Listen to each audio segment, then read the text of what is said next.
Welcome to garam garam Bezawada రుచుల్లో ఈరోజు అలసందలతో curry చేసుకుంటున్నాం అండి. అలసందలు ఇలా సన్నగా కట్ చేసి పెట్టాను. కడిగి శుభ్రంగా కడగాలండి, ఎందుకంటే ఇవి పొలంలో నుంచి వస్తాయి కదా, అందుకని శుభ్రంగా కడిగి నేను ఇలా సన్నగా కట్ చేసి పెట్టుకున్నాను. ఇది ఎలా కర్రీ చేసుకోవాలో చూద్దామండి. ఫస్ట్గా నేను కళాయి పెట్టుకుని తగినంత ఆయిల్ వేసుకోండి.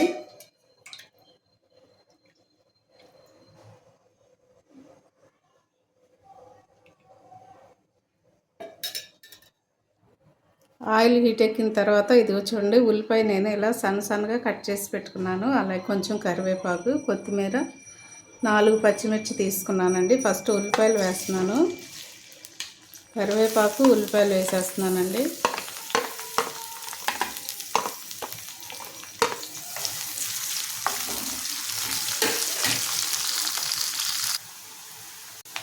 ఇప్పుడు నేను సన్నగా కట్ చేసి పెట్టుకున్న అలసందలు వేసేస్తున్నానండి.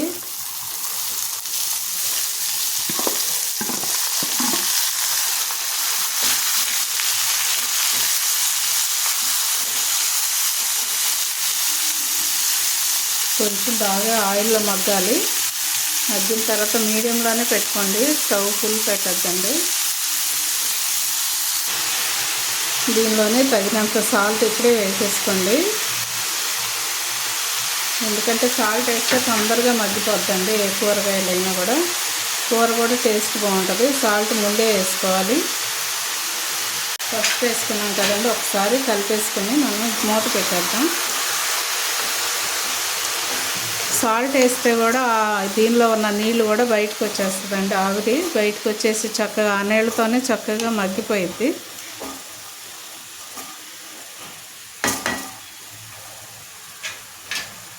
దీన్ని కొంచెంసేపు మూత పెట్టేసి అలాగే ఉంచేద్దామండి.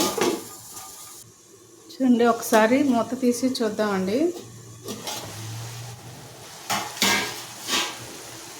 చూడండి, చక్కగా మగ్గిపోయిందండి. దీనిలో టమాటాలు కూడా వేసేస్తున్నాను. ఇదండి 2 పెద్దవి టమాటాలు కట్ చేసి పెట్టుకున్నాను. అలాగే పచ్చిమిర్చి కూడా వేసేస్తున్నానండి. సగం కొత్తిమీర వేసేస్తున్నాను.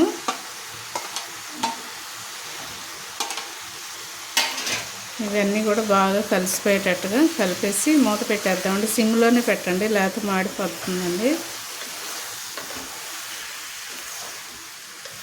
మనం ఎప్పుడైనా కూర కానీ రైస్ అయినా కూడా మాడకూడదండి. మాడితే టేస్ట్ మారిపోద్ది.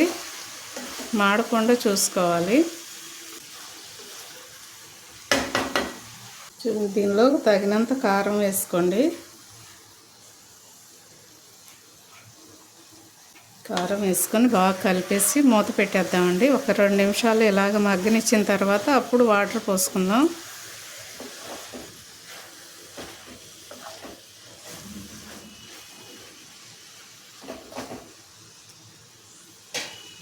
దీనిలో నేను కొంచెం చింతపండు కూడా వేస్తున్నానండి.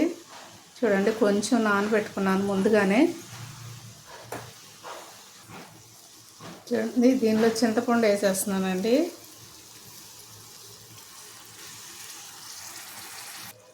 దీనిలో తగినంత వాటర్ కూడా వేసేసుకోండి. ఇప్పుడు కొంచెం స్టవ్ ఫుల్ పెట్టేసుకోండి. కొంచెం బాగా ఉడికేటప్పుడు దగ్గరకు వస్తుంది అనగా అప్పుడు మళ్ళీ మీడియంలో పెట్టేద్దామండి స్టవ్. లేకపోతే ఇది చాలా టైం పట్టుద్ది. సిమ్లోనే పెట్టి వండామనుకోండి చాలా టైం పడుతుంది. కొంచెం వేడెక్కి ఉడికి పట్టిన తర్వాత అప్పుడు మనం మీడియంలో పెట్టుకుంటే త్వరగా కూర కూడా రెడీ అయిపోయిద్దండి. ఒకసారి సాల్ట్ చూసుకోండి, సాల్ట్ చాలిపోతే ఇప్పుడే వేసేసుకుందాం.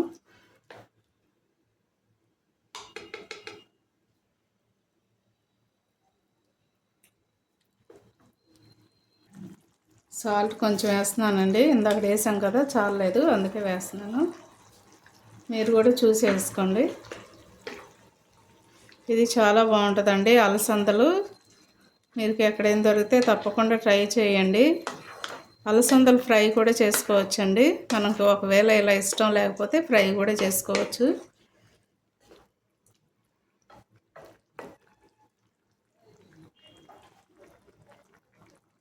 చూడండి, అలసందల కూర రెడీ అయిపోయిందండి. ఇప్పుడు నేను బౌల్లోకి తీసుకుంటున్నాను. తీసుకునే ముందు కొంచెం కొత్తిమీర వేస్తున్నా, ఇందాక వేసాం కదా.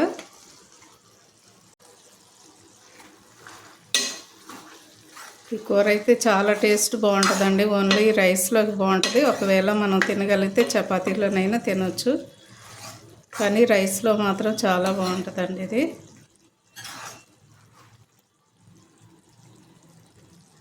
కూర అయితే రెడీ అయిపోయిందండి. ఇప్పుడు నేను ఒక బౌల్లోకి తీసేసుకుంటున్నాను.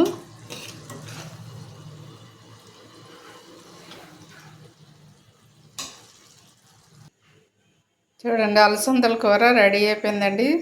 మీరు కూడా తప్పకుండా ట్రై చేయండి. చూడండి ఎంత కలర్ఫుల్గా, మంచి టేస్ట్ బాగుంటుందండి. చాలా తప్పకుండా ట్రై చేసి మీరు కూడా నాకు కామెంట్స్లో పెట్టండి. మా ఛానల్ని మర్చిపోవద్దండి. గరం గరం బెజవాడ రుచులు. సబ్స్క్రైబ్ చేయని వారంటే సబ్స్క్రైబ్ చేయండి, షేర్ చేయండి, లైక్ చేయండి. Thank you.